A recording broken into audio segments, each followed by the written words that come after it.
Why did Jesus raise the son of a widow in Nain? This is the question that we seek to answer today as we continue our verse-by-verse study of the book of Luke on Walking Through the Bible.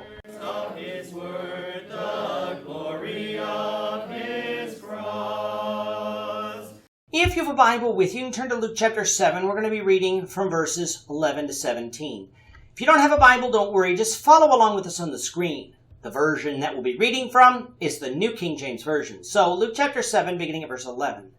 Now it happened the day after that he went into a city called Nain, and many of his disciples went with him, and a large crowd. And when he came near the gate of the city, behold, a dead man was being carried out, the only son of his mother, and she was a widow.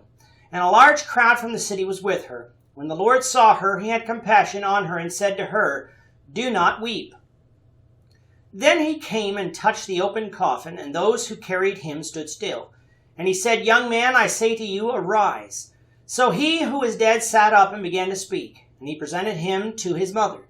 Then fear came upon all, and they glorified God, saying, "A great prophet has risen up among us, and God has visited his people."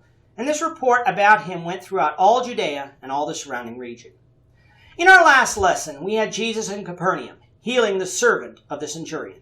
Jesus proclaimed that this centurion, who was a Gentile, had more faith than he had seen in anyone in Israel, for he not only had heard of Jesus, but was convinced that Jesus could heal his servant from afar, despite never hearing that Jesus could do that.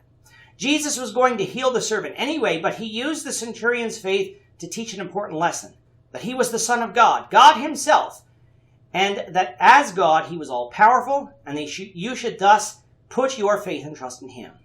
Coming out of verse 11, we find that a time marker is given by Luke to tell us that the events of verses 1 to 10 are closely connected in time with what is told in verses 11 to 17. The New King James Version says that what happened in verse 11 happened the next day, while other versions say that it happened soon afterwards. Why the difference? Because some manuscripts said the next day, while others used the term that would translate as soon after. The city of Nain is believed to be in southern Galilee, near Mount Tabor, which is about 40 kilometers or 25 miles from Capernaum. Assuming that this is correct, then even though it is possible to walk that far in one day, with the area being mountainous, it likely took more than one day, making the rendering "not soon afterwards" more likely to be correct. Regardless of which one is correct, though, the point of the story does not revolve around the exact time, but only meant to tell us that this story takes place not long after the story at the beginning of the chapter. Now, what we have Jesus doing here is raising someone from the dead. The account of Jesus raising the son of the widow of Nain is only found in Luke, and is one of only 2 instances in Luke of Jesus raising the dead. In fact, in all the Gospels, we only read that Jesus raised the dead 3 times. He raised the daughter of Jairus in Matthew 9:18-26, Mark 5:21-43, an account we'll also get in Luke 8:40-56. He raised the son of the widow in Nain here in Luke 7. And the Lord willing, when we get to our study of John, we'll see Jesus raise Lazarus, the brother of Mary and Martha, in John 11:1-44. That we read of only 3 instances where Jesus raised the dead doesn't preclude him from raising others as well, but we should conclude that Jesus raising people from the dead was a rare occurrence, because after all, we read of him numerous times healing blind people, deaf people, lepers, and others with various diseases. Why didn't Jesus raise more people from the dead? Well, we can't say for certain. It probably has to do with something that we'll read of in the story of the rich man and Lazarus in Luke 16. Jesus not only performed his miracles to be compassionate, but he performed them that people might believe in who he was and the message he preached.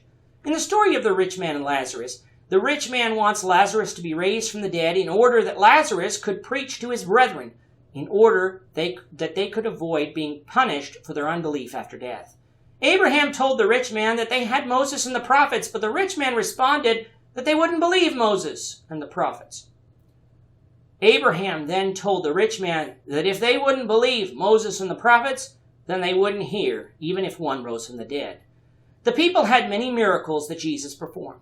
They had all of his teachings the people viewed as authoritative.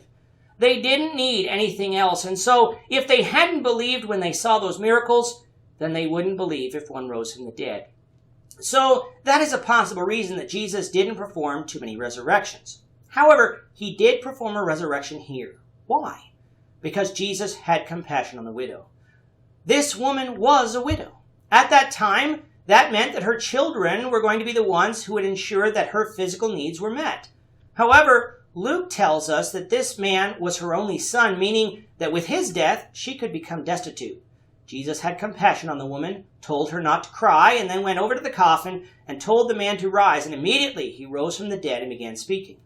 This miracle was truly amazing and caused the crowd to glorify God and proclaim that God had visited the people.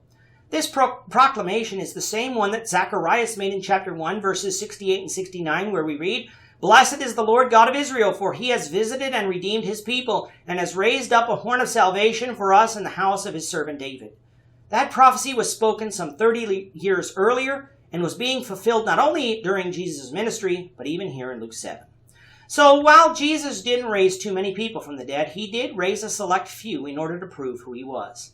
Of course, if someone was raising the dead, their fame would spread, which of course it did in this case, throughout Judea and the surrounding region.